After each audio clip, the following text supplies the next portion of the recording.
The provinces have come out with their policy, the cities have had their chance, and this is the why, the what, the where, and the exemptions of where these small scale multi unit housing units are going to be implemented. And so the why basically is, why are we doing this? What is the purpose behind all of these changes here in our zoning? And that's, what is the purpose of doing that? What's the benefit of doing that? It's basically because obviously single family homes are out of reach for many people. We don't have enough single family homes, enough homes for families to move into that are affordable. And I don't think necessarily this is going to bring a lot of affordability to the market, but it's going to provide more options for people that want to purchase those homes and maybe keep home prices down a little bit.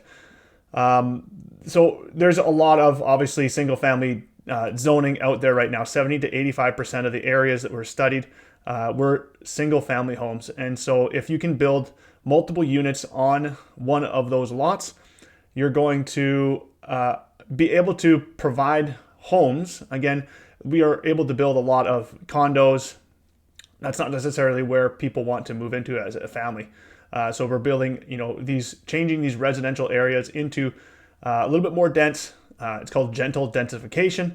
And with that, people are going to be able to have a better lifestyle, live in these areas amongst other communities, not just necessarily downtown cores, where the six-story condo developments are happening, or even high-rise developments are happening. So that is the why. The what. What is a small-scale multi-unit housing? It's secondary suites in single-family dwellings. So we kind of already do that. A lot of those 5,000 square foot, 4,000 square foot homes out here in Surrey usually come with 1 or 2 suites. And with that in mind, that's going to obviously continue. And you can still build those too. This is not stopping those from being built. But if someone wants to build something bigger, like something with an ADU, attached dwelling unit, or a garden suite, or a laneway home, they're allowed to do that now too. And the cities are not allowed to say no. Duplexes, up side by side, or up and down. Now, depending on what the city, and we'll get into this later on, depending on what the city says you can do, sometimes these can be sold off individually or sold off as a parcel. So you could have a duplex, one side with a basement suite, another side with a basement suite. In Surrey, you're allowed to build one side with a basement suite and sell that off as a unit. You cannot sell the top and the bottom off individually. Triplexes, houseplexes, fourplexes, fiveplexes, sixplexes, depending on where you are, and townhomes. Now, basically, we do see a lot of townhomes here in the Lower Mainland. However, that's not exactly what they're meaning. They're meaning they can take, let's say, a 10,000 square foot lot and build 6 townhomes on that lot. And that's kind of what they're trying to do, getting this gentle densification, like I said, into more residential areas. So that's the what. Where are we doing this? It's basically the urban containment boundary. Where is the urban containment boundary?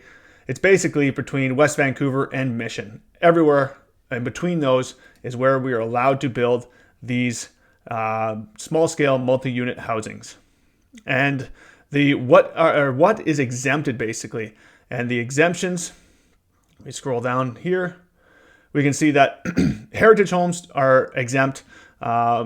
You're not allowed to, the local government is allowed to say no for heritage homes. Another big one here is transit-oriented areas. The local government is allowed to say no for you to be able to develop a small-scale multi-unit housing. This is different from everything else. In a transit-oriented area. And the reason why they're allowed to say no to that is because maybe they want something more dense than that.